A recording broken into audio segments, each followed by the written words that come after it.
अस्सलाम वालेकुम नाजरीन, मैं हूं आपकी मेज़बान कौसर।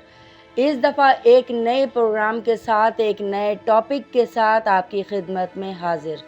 नाजरीन, आज भी ऐसी ख़वातीन मौजूद हैं जिन्होंने वक्त की तकलीफ़ को पीछे छोड़ दिया, परेशानियों मुश्किलात का सामना किया। लोगों के आगे हाथ फैलाने के बजाय उन्होंने उन मुश्किलात का डट कर सामना किया।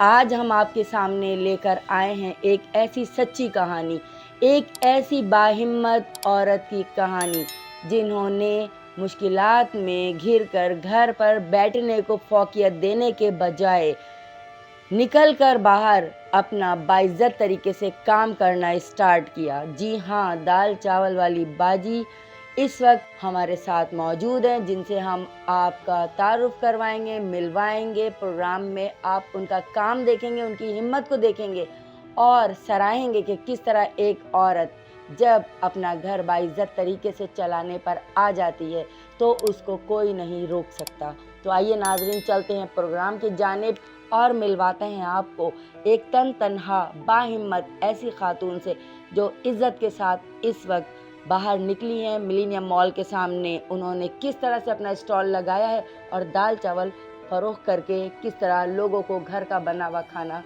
खिला रही हैं। आइए नाज़रीन, चलते हैं प्रोग्राम की जानिब।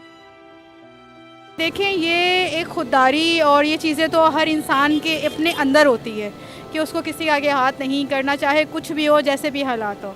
रही बात कि मुझे ये आइडिया क्यों आया, कैसे आया, मैं सिंगल मदर हूँ, मेरा एक बेटा है।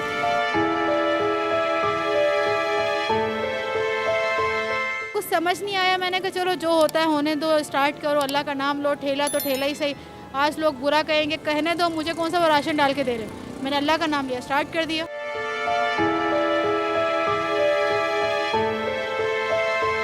मैंने ये काम शुरू किया है और घर का खाना है, हाइजीन खाना है अल्हम्दुलिल्लाह।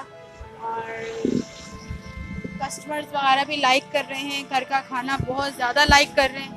और दुआ है कि आप लोग भी प्लीज़ दुआ में याद रखें और सपोर्ट करें मुझे कि अल्लाह पाक मेरे खाने में बरकत दे और मेरे कारोबार को चमका दे।